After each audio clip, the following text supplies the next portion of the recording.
Hey guys, how you doing? Good to be on with you. Hey Bob, how are you?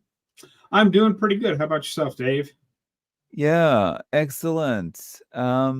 So everybody, as you come in, would you please, whether you're on Bob's channel or mine, please do us a massive favor and smash like, and that will help bring more people in. And Susie, how are you doing? Hello, As you Susie. come as you come in, please say hello. Let us know where you're coming in from. And I'll endeavor to show your comment up on the screen here. So, Bob, you were telling me before that things are heating up. You got a bit of a heat wave on your hands in Yes, Omaha. it's 57 degrees outside right now, which is, I mean, if you factor in wind chill, that's 97 degrees warmer than it was last time we spoke. Oh, wow. That's, yeah. But you still got snow in the front yard. Oh yeah, I still have a Yeah. lot of snow out there. You can see the sheets of water rolling across the street as it melts pretty quick, but there's still a lot of snow out there, but we had a lot of snow on the ground here in Omaha. Mhm. It was pretty brutal. If you go out and watch any of my walking videos over the last couple of weeks, you'll see me walking through where people have cleared the sidewalks and have it piled up next to their driveway. There's a couple of spots where the snow is between waist and shoulder height. In the tunnels I was walking through. Wow. So you reminded me of something. When I was living in London back in 95, it was pretty bad winter they had there, and there was a lot of snow on the ground. And I hate walking in the snow. It's the worst thing because it's almost like you've got to walk like kind of with your feet outwards, like kind of like this, like Mm-hmm. I don't know, a duck or something, just so you don't fall over. Yeah, you have to do the penguin waddle, but I get around that because I have spikes that are on the bottom of my shoes that I wear. They're like on a big stretchy rubber band thing that's actually heavier. It's sort of like those rubber tie down straps you see that people put on tarps and stuff.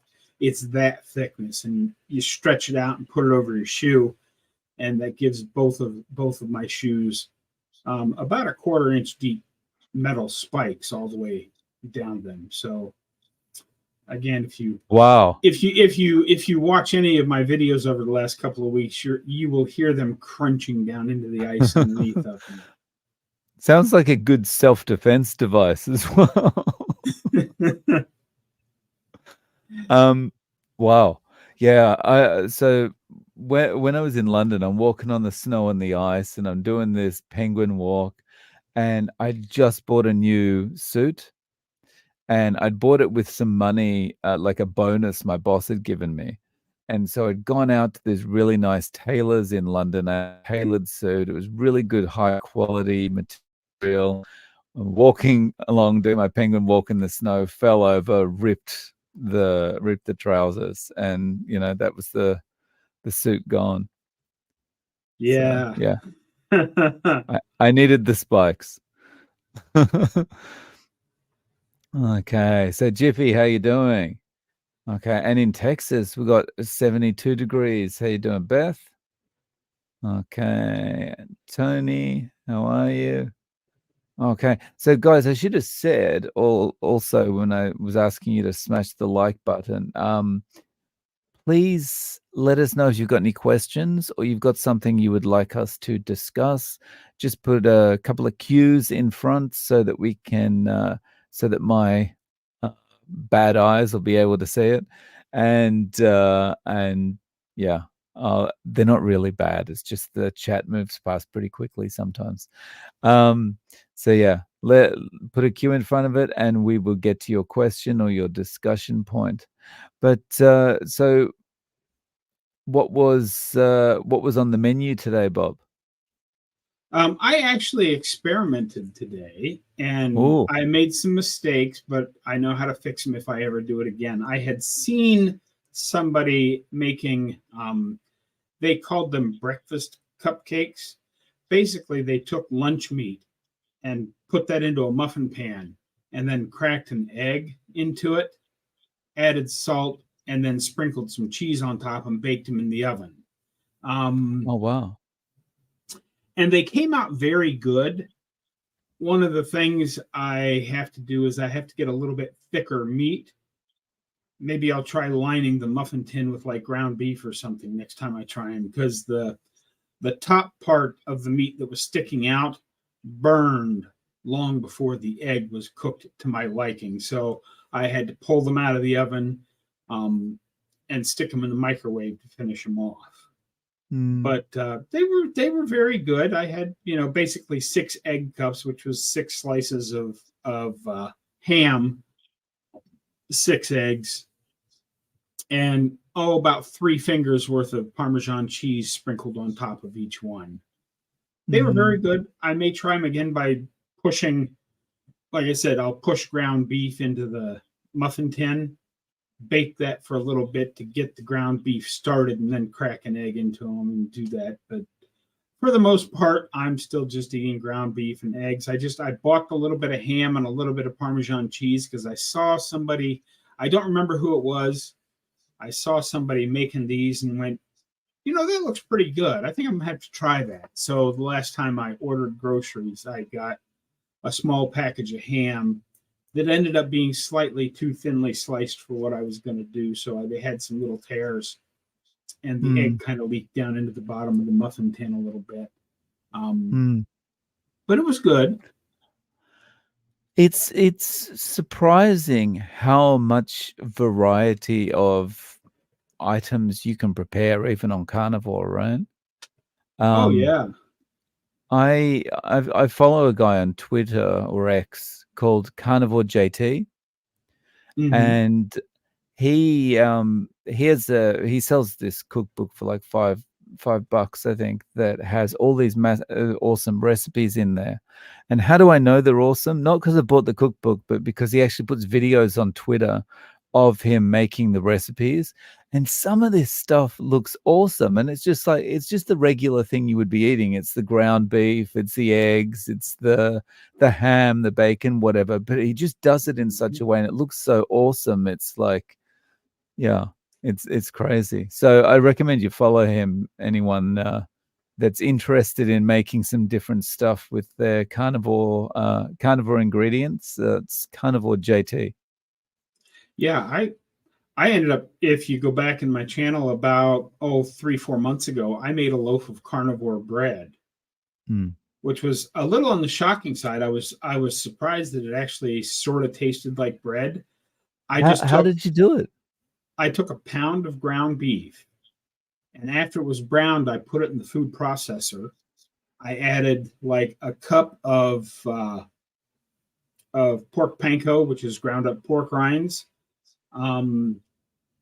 a little bit of baking soda, and a block of cream cheese.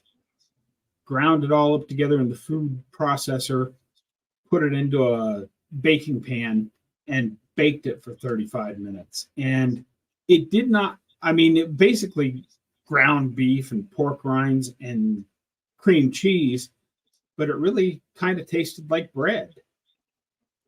Wow. And I could slice it like bread and put butter on it like bread, and it was really good. And because it was a pound of ground beef, I ate the whole thing for my meal. The last thing I expected you to list as the main ingredient was ground beef. That's so interesting. Yeah, Wow. it was interesting. I got a lot of remarks on that video. Maybe I'll have to make it again so I can make a new video for it. Yeah. Wow. So yeah, it's Simpsons is talking recipes. Yeah. So talking about the bread recipe. Yeah. I'm And not so Susie, adventurous though. yeah. And back up at like the 506 mark on mine, looks Uh-huh. like Susie had a question. Yeah, I've got some of those start. Oh, okay. Okay, as long as you're keeping Okay. track of them, then I won't Yeah. worry about it. Okay. Oh, what's this one say? Wow, tastes like bread, but it's not bread. Bob, don't tell Craig. He'll want to make one with sardines. Yeah, no. That would not be. I leave the sardines to you guys. Just like, I don't know if you saw, I put out, I had already decided what my what I was going to answer all the comments with. I put out a video talking about why liver makes me gag, and I don't eat liver. And I knew they were going to come, and I got probably 50 comments about how they like liver and how they cook liver, and I should try it this way and I should try it that way. And I put the exact same comment back to each and every one of those. I said, you can have my share. Nice. I don't know if anybody Okay. that was reading through the comments caught that, but I responded the same way to everybody that made a comment about my liver video, because liver does make me gag. Nice. So it's definitely an acquired taste. Mm-hmm. Yeah, Beth's got a question. Have either of you done any fasting? For me, I've done 2 48-hour fasts, and it was great. And I'm seriously considering doing either another 48-hour fast or maybe even trying for a 72-hour fast in the not too distant future. How about you, Bob? Well, I do a 23 to 24-hour fast every day because I do intermittent fasting. I have done in the past, like not this most recent Christmas, but 2 Christmases ago now, I went out with the senior group at church down in North Carolina, and they stopped at a barbecue joint, and I got just a little bowl of the barbecue meat, and it made me sick. I think I got a little food poisoning from it. So I did like a 3.5, 4-day fast behind that. And I have done some 48-hour fasts because I just got busy and forgot to eat one day.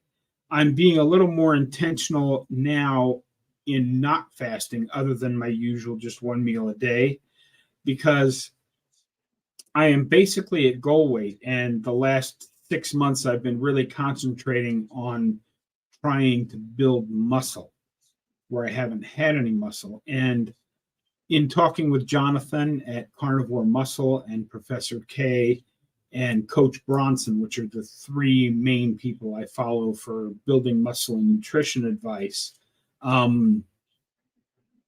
they are all of the opinion that prolonged fasting when you're trying to build muscle can be counterproductive. They're like, if you're building muscle, that muscle uses more energy, if you will. So as you grow muscle, you're getting the benefits of fasting without fasting, but you have to make sure you have enough protein in your body so that the muscle will build. So I haven't done anything more than my one meal a day for 6 or 7 months now, because I'm being very, very conscious about keeping enough protein in my system to build muscle. That makes sense. So we've got another question here from Susie. Have either of you experienced an increase in appetite on carnivore? I've had to increase my food intake lately and was wondering why I'm so hungry. Bob, what do you think on that? Absolutely. Depends on what you're doing, what your activity level is, and there are a lot of variables in that. Some days I am more hungry than others. I can tell you that over the course of the summer, when I was working at the miniature golf course 2 days a week, doing my own yard work, cutting my own grass, plus doing daily walks, plus going to the Y 4 days a week, and the list goes on and on. I was, for most of the summer, was eating, I won't call it 2 meals a day, but I will call it 1.5 meals a day. I was having my usual big one meal, but then in the evening I would have like 6 scrambled eggs or a couple of quarter-pound beef patties, something else, because I got really hungry. But I think that's because I was using so much more energy. And I think it does fluctuate. Even people that aren't doing a lot of working out and other things like I was, I think some days just your body wants more food because it's trying to heal something, and it's taken all the protein and fat that you've given it and it's used it for stuff. And it's still sitting there going, hey, I need some more. Give me some more. So, which is why I've always said on my channel, if you get hungry when you're not normally hungry, first, you try a pinch of salt to see if that kills the craving. And then if that doesn't work, you maybe go for a little walk or do 10, 15 minutes worth of exercise. And after all that, if you still feel like you're hungry, if you're hungry enough to snack, you're hungry enough to eat. Go ahead and cook yourself up a pound of ground beef and tear into it. If you don't finish it all, you'll be okay. And I've never seen anybody that got fat because they ate more steak. Yeah, that's a good point. For me, I've had increases in appetite here and there, and probably, July, August last year, that's when I was really going through that kind of transitioning to too mad. And I was eating weird times as well. I was having my normal breakfast around 7 o'clock in the morning, and then I'd get home from work and it'd be 10:30, 11 o'clock at night. I'd be cooking up ground beef and eggs again. And that went on for maybe 2 months. I put that down to stress. I was getting hungrier because I was stressed at the time. That's all I can think. That's all I can think of. But yeah, it does happen. Yeah, stress, sleep patterns, activity level. There are a lot of things that can affect you and make you hungry. If you're hungry, eat. Ain't nothing wrong with that. Like I said, I've never seen anybody get fat because they had an extra steak every day. Definitely. And very kind comment, Dave. Your channel is my top 3. I watch all your interviews. Thank you so much. Appreciate that, Anne.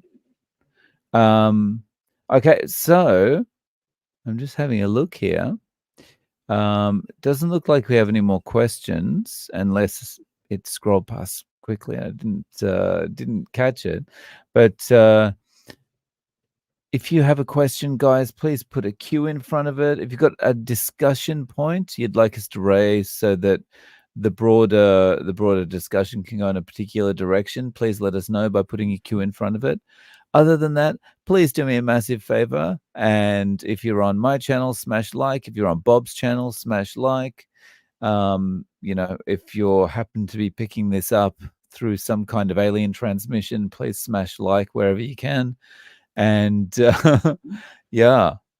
and speaking of interviews, while you're reading through stuff, I'm going to give myself a little self-promotion here. Sure. For those of you that don't know, because you don't follow my Facebook group or you don't follow my channel, tomorrow at 2:45 p.m. Central Time is when my latest interview with Professor K drops.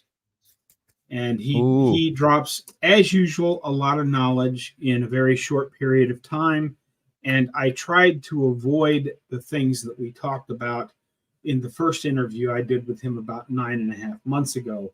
So this is hopefully all new stuff that we haven't talked about before. I know we get into, it's a lot of topics. You'll have to tune in, but as Dave will tell you, there's nobody better at explaining stuff than Professor K, because, he's been a teacher of this type of thing for many, many years, and he's very good at explaining. And I really appreciate his very direct style about answering questions as well. He doesn't try and take a bob each way and just says, well, this is what we know. This is the answer. Yeah. And sorry, Bob, what time was it? 2:45 Central Time, PM. It's the same time my videos come out at 2:45 Central Time every day. It's the same time everything comes out. Normally, I set interviews up as premieres so that the person I'm interviewing can arrive as a guest. But given Professor K's time zone, he's very rarely awake at that hour. of the early morning. So I just set it up to run.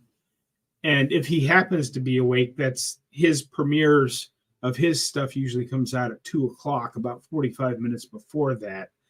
So I just set it up to run like a regular video because I saw no need to run a premiere, because the only reason I set up as premieres is like when I have a discussion with Christy, who I see has arrived in the chat. You know, it gives them a chance to come in and talk to my audience if they have any questions. But I gave everybody in my audience the chance to go to my Facebook group and ask their questions of Professor K there, and they are covered in the interview tomorrow. Nice. I look forward to that. Awesome. Oh, we got questions coming through now. Oh, nice. Okay, just make sure I've tagged them all so far. Okay. All right. So let's go. First one is from Jiffy. You know what Jiffy is in Australia? It's like, give me a minute. It's like just a Jiffy. Something. it'll be a Jiffy. So Jiffy, hello again, guys. Lately, all I crave is meat fat. I could eat fat trimmings as a meal. Have you all experienced this? Interesting. How about you, Bob? I have not had cravings for just meat fat, but I do keep just meat fat because I get beef fat trimmings from my grocery store. The butchers there, as they're trimming steaks and stuff, they save me the fat and they just give it to me. I don't have to pay for it. So I have bags of the stuff in my freezer, and not on any kind of a regular schedule, but once every other week or so, I'll just pull one of those bags that has about a pound of fat in it, chop it up into little chunks, throw it in the air fryer and let it run till it's crispy, throw some salt on it. And instead of having beef, ground beef and eggs, I will have crispy beef fat trimmings as my as my main dish with my scrambled eggs. And it's really, really good. I don't eat it very often because I like to have beef. I like to have the meat and the fat most of the time, but every once in a while, a meat of just fat and eggs is pretty good too, because beef fat trimmings cubed up into little small chunks and then thrown in the air fryer with salt till it's crispy. Really, really good. If you haven't tried it yet, I highly recommend that. Wow. So for me, Jiffy, I've never had the cravings for fat like that either. And part of that, I think, is because I was brought up to kind of just say no to fat altogether. I would cut every single little bit of fat off the meat because it was bad for me and it was going to kill me and whatever. So I've got to the point where I enjoy eating it, and yeah, I'm not averse to it anymore, but yeah, I don't crave it. But what you just described there about the crispy fat, Bob, that does sound good. That sounds very good. And I wouldn't worry about it, Jiffy, if you crave the meat fat, your body, there's a reason you're craving something. And as long as it's not making you sick, or shall we say coming out the other end in a rapid explosive fashion, there's no reason to cut back on eating your fat, because at some point you'll feel like, okay, I've had enough. I always say, if you're craving something like extra fat or butter or whatever, go ahead and have it. It might just be your body saying, hey, I need this extra fat to heal something. Yeah. So, interesting question here from Brooke. Is there anything new let me start that again. Is there anything new you guys are willing to try? We have loads of game here on the Oregon coast. I'm wanting to try bear. So anything new that you'd like to try, Bob? Not in particular. I do plan on whatever kind of fuzzy critters come wandering through my yard when I get down to Texas. Um, if they look like they're big enough to make a meal, I know, I apologize. Cover your ears if you're sensitive to this kind of thing, but that's where meat comes from. I plan on pulling out my rifle and seeing if that particular fuzzy critter tastes good. And I'm willing to try all of those things. In fact, I'm probably even going to, given the area of Texas I'm moving to, at some point, I will get a chance to see if I like rattlesnake or not. Mm. So that's interesting you say that, because that's one of the things I'd like to try. I'd like to try snake. I'd like to try bear.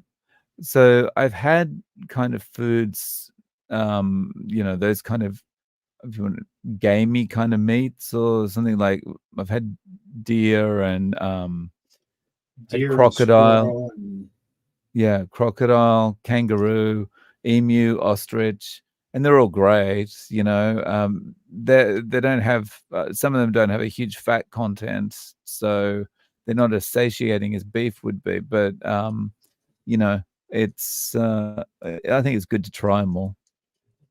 So yeah, probably snake and bear. What else is there? I don't know. well, there's wild boar. Oh I yeah, forget what wild they're boar. called, but there's some wild pigs that run around West Texas. And hopefully Yeah. there are other types, and most game meats are going to be leaner because Mm. animals tend not to put on fat in the wild. But, just cook them up and then have some butter or some beef fat trimmings or something else on the side to add some fat content. Mm. And someone just mentioned in the comments there, duck, which is duck's nice. Duck's nice and fatty. Sorry, Rick. Yeah, Rick. Hello, Duck's Rick. nice and fatty. And iguana. That's what I was trying to remember. I want to get to Florida one time and share an iguana with Rick. Yeah, that would be Yeah, awesome. yeah. But something I have tried that I was like, oh, that's not so good, was rabbit. Because it's kind of stringy and there's just not much meat on it. It's yeah. Rabbits, I've actually been researching rabbits a lot lately because I am going to have some chickens on my homestead, but I'm leaning more towards meat rabbits as well. Now, what you're talking about, the stringy lean meat, that's the wild hares and rabbits and things that you find running around. There Mm. are actual domesticated meat rabbits that look very Oh wow. good, and their growing time from small animal to harvest size animal is only slightly longer than chickens. And the phrase breed like rabbits, Yes. you don't have to keep buying chicks from the local hatchery. You can Uh have your own breeding program very cheaply on your homestead. So it's looking like meat rabbits might be where I'm going. The difference between rabbits and some other types of animals is that rabbits do not store fat in their muscles, but they do have little pouches above their legs and in their shoulders where they store fat. So when you're butchering a rabbit, you have to make sure you collect the fat from the pouches and then divide it up amongst the meat. As a carnivore, you're going to want the fat pouches to mix in with your meat. But if you like very lean meat, meat rabbits might be a way to go because they don't actually store fat in their muscles. interesting. Wow. And so can you kind of like break up an ear and have a snack when Oh, when you're Dave, watching what are TV? we going to do with you? You've been watching too many Crocodile Dundee movies. Right. Okay, so let's get on with the next question. So Anne is asking, are your family and friends supportive of your lifestyle? How have they reacted? Mine are supportive. They can see it has benefits. They're not really joining me, but they're supportive because they can see it works. How about you, Bob? Well, I don't have any friends, so I don't have to worry about friends being supportive. But my family, as I've stated several times, my sister Judy, who is the distance runner, has been on and off a ketogenic lifestyle her whole life. My sister Janet doesn't understand what I'm doing, but in her usual way, she asked a bunch of questions that told her that I have thought this through and researched it and know what I'm doing. And that's good enough for her. And of course, she can see the results as well. Nice. Okay. So the short answer to that is I have to say yes, they're supportive. Okay, so Paul, question for Dave. Okay, here it is. Which team do you follow in the AFL? This is a long story. Okay, so for anyone that's not aware, AFL stands for Australian Football League. And it used to be VFL because it used to just be a particular state in Australia that played it. It was called Victorian Football League, but then it became a Australia-wide sport. So it's basically Australian football, yeah. And I don't. The embarrassing thing to admit is I don't support a team. I'm not a sporty person, and I've never sat down and watched a game of AFL. And being from Melbourne, this has caused me a problem all my life because I would get into conversations with people, and Melbourne people, of course, the first thing they say to you, or one of the first things they say to you is, "What team do you support?" And so I'm stuck there going, I don't really support a team. And like I'd be talking to my friends about this, and they'd say, just pick a team and say you're going to support that team. And it's like, yeah, but then I'll get into a conversation about it, and people will want to ask me questions and who's your favorite player and which game did you like and blah blah. And then I'm out of my depth because I don't watch it at all. So truth is, yeah, I don't support a team. My father is a Hawthorn supporter. I know a lot of people that are Carlton supporters, but yeah, my brother supports Essendon. But yeah, I'm agnostic because I just don't follow it. So, Paul, I'm interested. Who do you support? And anyone else? Hang on. We've got a few people talking about this now. Hang on. Here we go. This comment's coming from Facebook. Davo, I'm not sure who's put that comment in because anyone that puts in a comment from Facebook, the name doesn't come through. So how you doing? But yeah, I'm not sure who that's coming from. It's just because of Facebook's privacy settings. All right. So there's some more AFL. Anne is Melbourne D's. That's the Demons, right? I haven't lived there for nearly 18 years. And Janina Magpies, that's Collingwood. And Anne's been a footy member since 2000. Oh my goodness. And Paul is Carlton, the Blues. Okay. See, I'm not the only one. Rick doesn't care about Spectator Sports either. Okay. Cool. All right. And I think John Boston is saying, Dave, have you asked Bob who his favorite team is?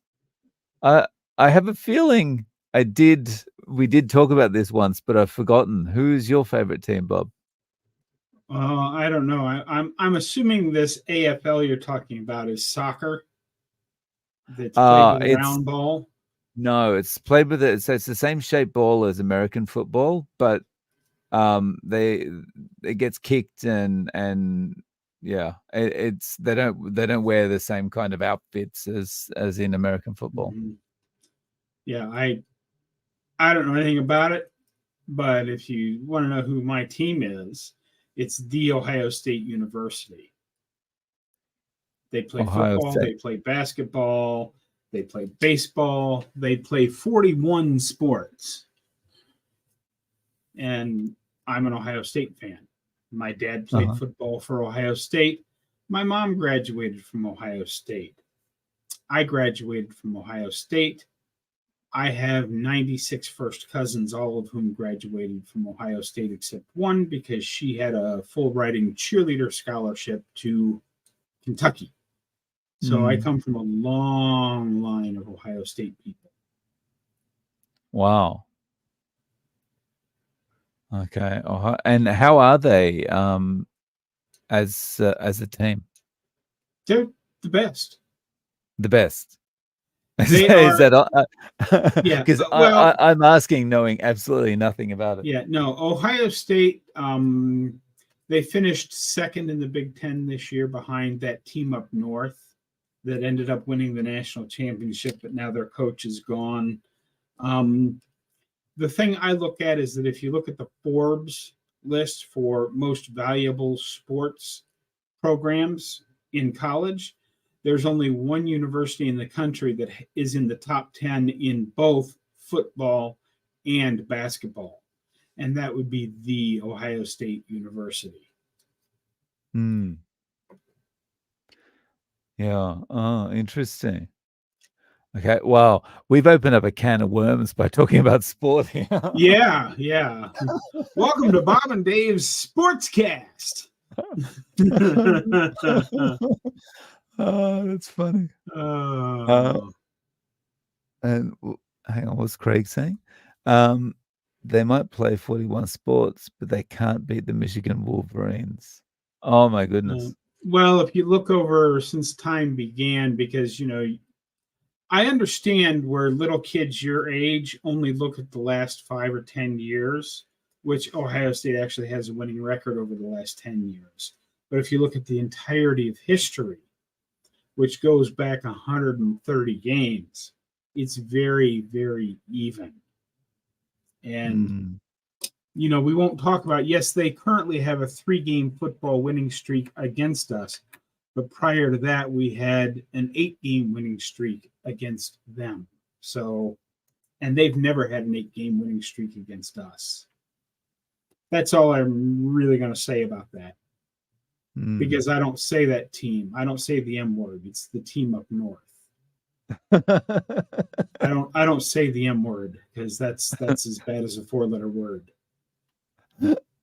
That's funny.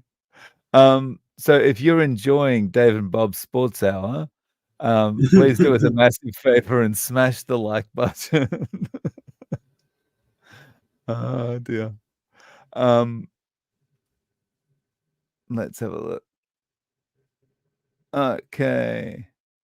Paul, hi from the USA. In my third year, 32 years, type 2 diabetic might Yeah, accomplish reversal diabetes by mellitus. uh, might accomplish reversal by year end. I think I'm trying to increase my insulin production. It's a slow process using cereal products.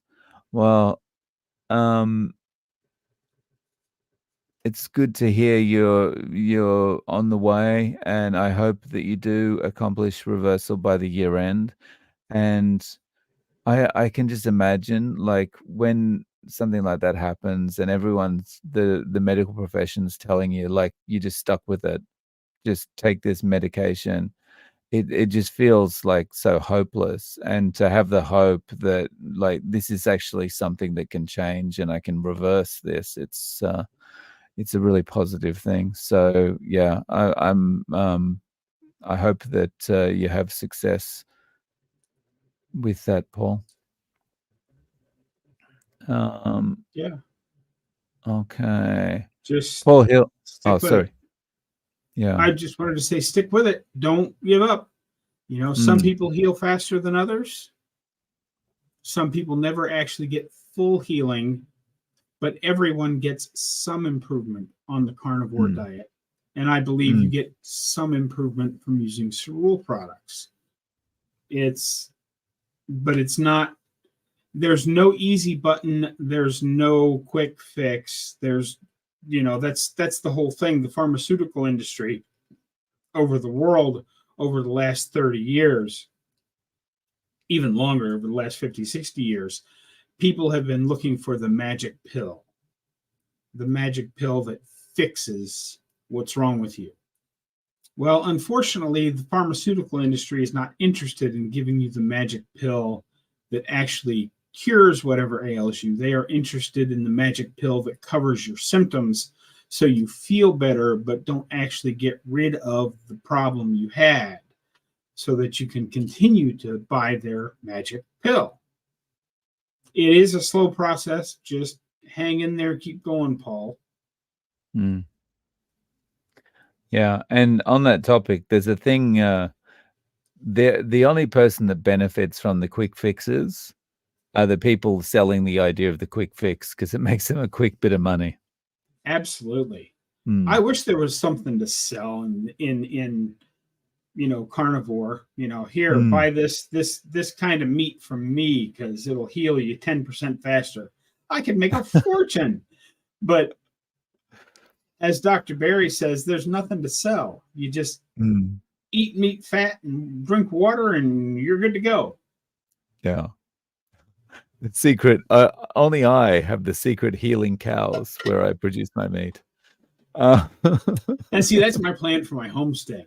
I'm going to get down there and I'm going to actually hand massage whatever animals I'm growing so that I can tell you that they weren't panda massaged, but they were massaged by hand. So this is obviously the best meat in the world. Come buy it from me. Mm.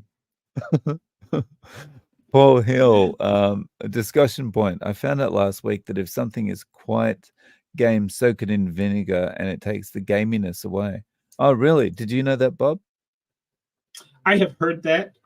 I actually don't Mm. mind the gaminess of deer and squirrel and things like that, but it does bother some people. And I have known little old ladies back in the country in southern Ohio, where I grew up down in the Appalachian Mountains, that the first thing they did with a deer steak they took out of the freezer after they thawed it out was they'd soak it in vinegar for a day before whatever else they did to it. So I Mm. did know that it is, and that does work. I'm just not a huge fan of vinegar, and I actually kind of like the gaminess of meat. Mm. I think, I think the kind of the different taste is the kind of the selling point. Yeah. So Janina, Dave and Bob, what would your one piece of advice be to someone who is just starting carnivore? Bob, you want to take that one first? I'll start with the very most important thing with any journey start. You have to make sure you're getting enough vitamin P. Vitamin P is patience. You did not get sick overnight. You are not going to heal overnight. Trust the process and just keep going on. A lot of people, they watch my channel and like, wow, Bob, you did that really fast. Yes, was faster than normal, but I'm now almost 2 years into this thing. And I still have some aches and pains and some little problems here and there. You didn't get sick overnight. You're not going to heal overnight. So just trust the process and keep pushing forward 1% at a time. And over the course of time, those little 1% gains will add up. What do you think about all that, Dave? I think that's an awesome piece of advice, firstly. It really is important. I think from my side, the thing that helped me the most in terms of not just sticking with the diet and giving up the sugar and whatever, but also giving up alcohol was taking everything one day at a time. and not when you're getting started, not thinking, how am I going to eat only meat and eggs for the next 25 years? This is impossible. Because what happens when you start to think like that is you end up talking yourself out of doing it. You know, you think, oh, I can't do this for 25 years. You know, I could just eat a bit better than I'm doing now, and before long, you just fall into your old patterns of eating. So what you do is just take one day at a time. You just say, okay, for today, I'm going to focus on getting to bed tonight without having any carbs, without breaking my carnivore diet, and just focus on getting to the end of the day, getting into bed that night without having anything. And then what happens is you wake up the next day and you feel the first thing you think is, I feel better. I feel like I slept better. And then the second thought you have is, I got through all day yesterday without breaking it. And so now you've got a little bit extra resolve. And all you have to do now is think, okay, I just need to make it through today without breaking the diet. And just keep going for the first probably week, doing like that, just going day by day. And each day your resolve just gets a little bit better and your self-confidence just gets a bit better. And you feel like, you know, this is working. I'm feeling better. I'm sleeping better. And in a week's time, it's like you're on it for life. You're not thinking about, oh, how am I going to do this for another 25 years? You're thinking, this is awesome. I feel great. That would be my advice. Excellent. Okay, and we've got a question or a comment here from Anne. Anyone see Plant Chompers' reaction to Harvard red meat diabetes study? I saw it and I watched the whole video. And the reason I watched the whole video is I started watching it. I'm not a fan of Chris. Because he's as someone commented on my channel yesterday, he reminds me a little bit of Mike the vegan, and slightly less irritating, but yeah, I started watching it and I saw the thumbnail of my video flash up on screen during his video, and I was like, okay, well, I'm really interested now because I want to see if he like talks about what I've said or something. And he didn't.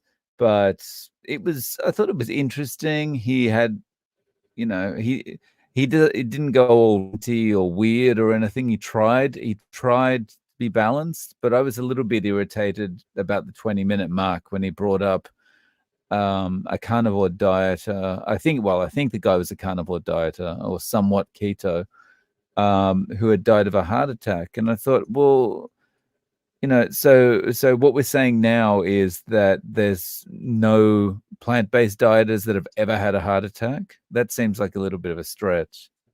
Bob, did you see it? Any thoughts on it? The only thing I've seen on it is the post you put up on your community tab about the thumbnails, and I saw your flash on there. I have no interest in watching anything Plant Chompers puts out because he's just another vegan ideologue that seems to think he has science on his side, but as we will learn in tomorrow's Professor K interview, there's no such thing as nutritional science. And as I said in my video a couple days ago, you know, they try to convince you that they have science on their side, and they'll say, well, there aren't any studies that show the carnivore diet is safe for you long term, implying that there are studies showing that their way of eating is good for you long term. There is not. There is no study about any type of diet long term. Couple that with the fact that the Harvard red meat linking to diabetes study is just absolutely ridiculous when we have so many N=1 experiments of people like me who have completely reversed their type 2 diabetes, eating nothing but red meat, fat, salt, water. So either one of those by themselves would be ridiculous and would cause me aggravation to even think about wasting my time watching them. Putting those two together, I I have no interest in watching things like that because unlike other people, I don't really do reaction videos, so I have no need to watch that looking for fodder. But I'm sure that that particular combination of the buffoonery at Plant Chompers and the ridiculousness of the Harvard red meat diabetes study, I'm sure there are several of our favorite YouTubers who do the reaction videos that are going to have a field day with this thing. I'm sure it provided lots and lots of fodder.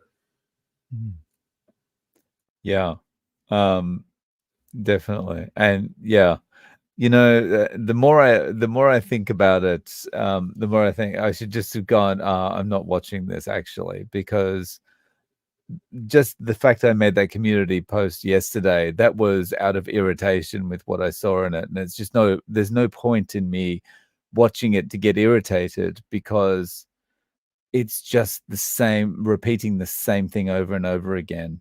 Like you say, implying that there are studies that support their position when actually there are not. Yeah. Yeah. And I wasted the first 58 years of my life following what everybody told me was the right thing to do. And now that I'm basically healthy again, I choose to spend my time doing things I enjoy, like walking, doing yard work, planning for my homestead, talking to you, talking to the people on my YouTube channel.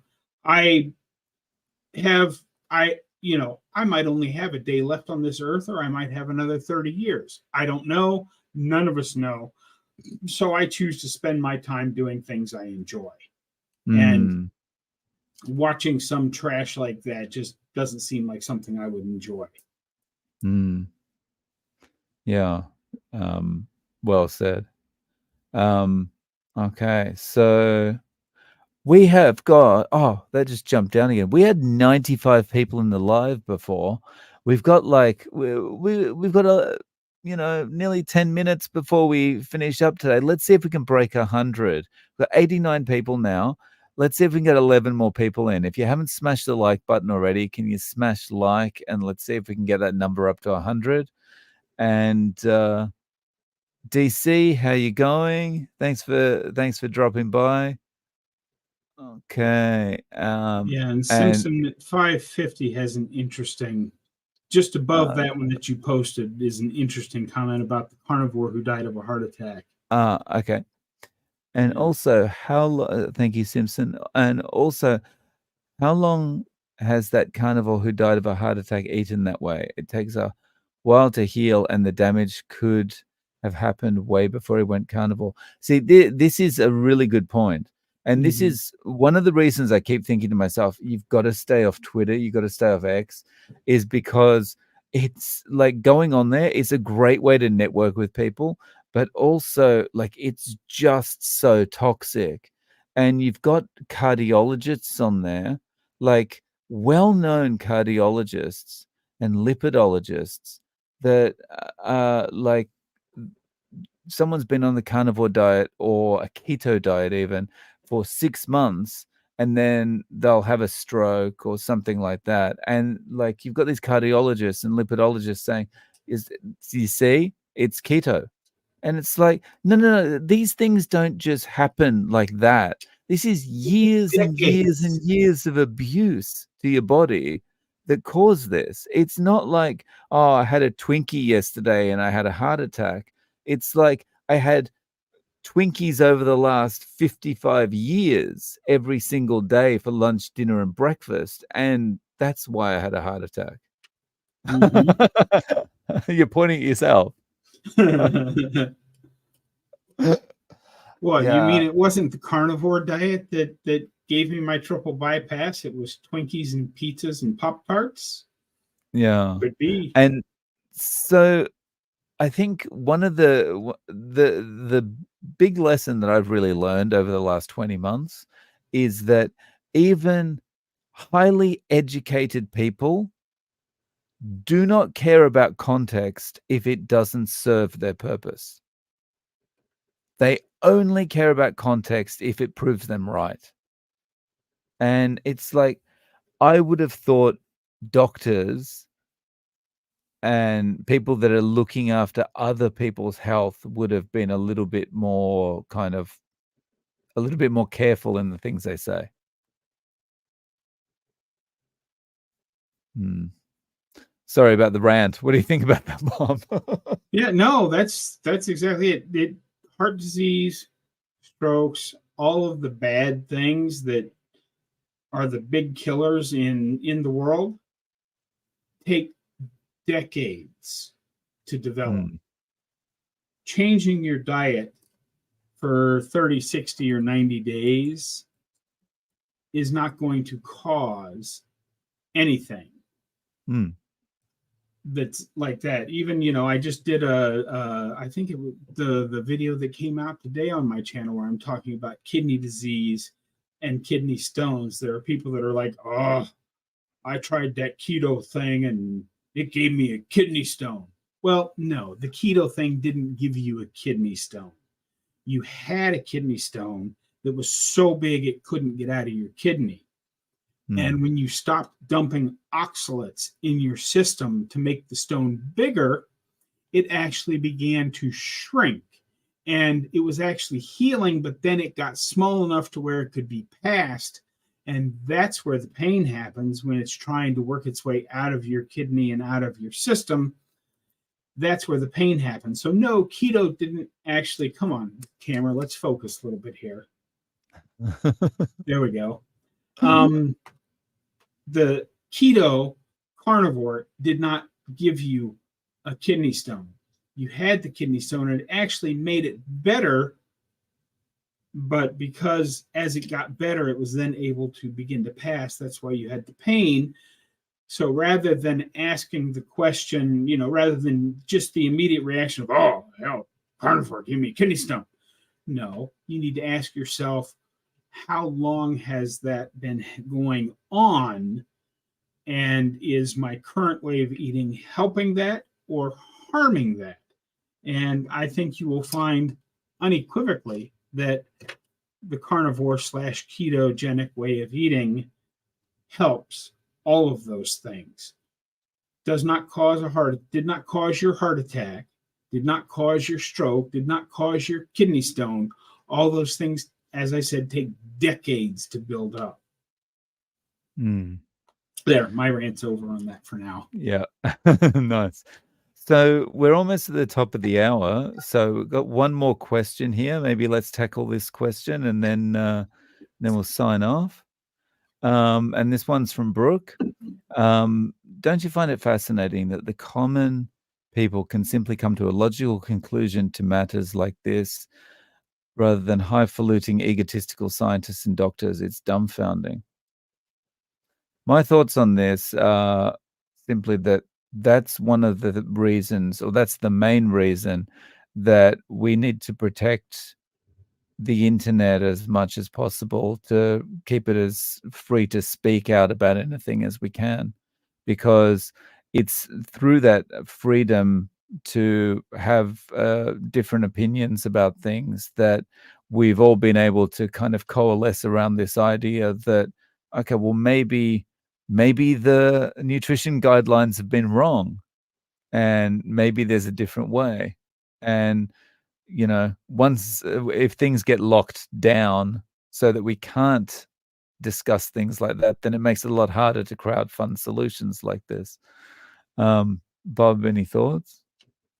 Yeah, it is fascinating. And the problem, of course, is that doctors and scientists, they believe in what they've been doing. There are very few people that will say, oh, you just disproved my life's work and thank you for doing that.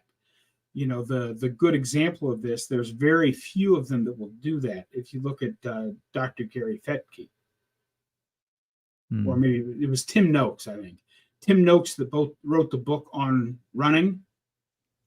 Yeah. And he re-released it when he originally wrote his book on distance running, it had a big section on carbs in it. And then he said, oh, sorry, I was wrong. He took the section on carbs out and re-released the book. There are very few people that will admit that what they had been working on, their hypothesis, was wrong.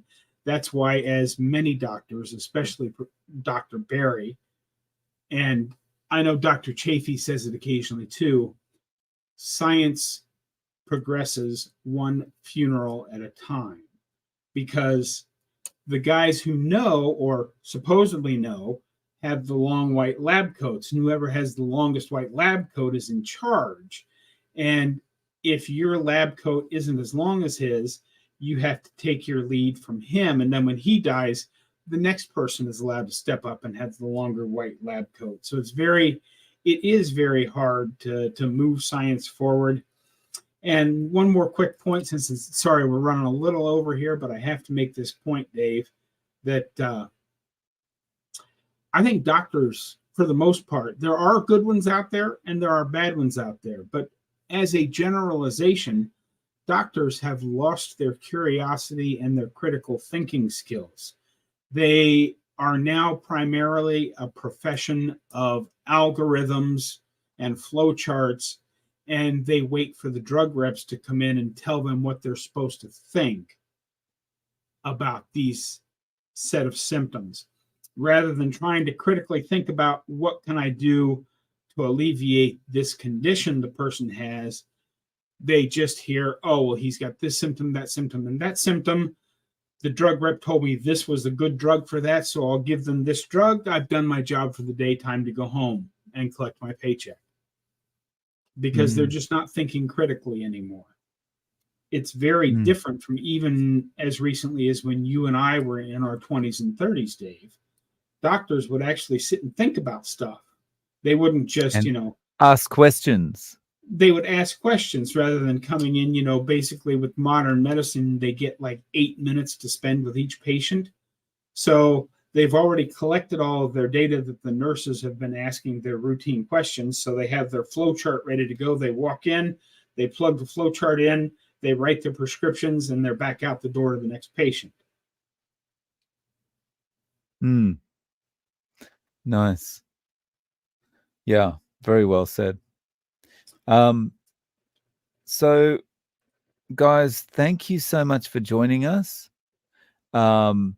Really appreciate you coming on, your chats, your questions. It's all been great. Appreciate you joining both Bob and I. One thing to remember, tomorrow, 2:45 Central, semi-retired Bob and Professor Bart K. Check that out. And thank you for joining us. Bob, final thoughts? Thanks for coming out today, guys. I've seen a lot of, and I can't tell which channel they're on looking at the StreamYard software, but I see a lot of familiar faces on both of our channels, and I'm happy you guys made it out today. You guys coming out here to talk to us and ask questions, it really makes spending this hour worth my time and worth Dave's time, and I'm very happy you did that. Thank you so much for coming out today, guys. Thanks, guys. And most likely we'll be back again 2 weeks from now, right, Bob? I think so. Yeah, we'll both have to check our calendars, but I think 2 weeks from now is when we're planning it next. Awesome. Thank you so much for joining us, guys, and see you in the next one. Have a great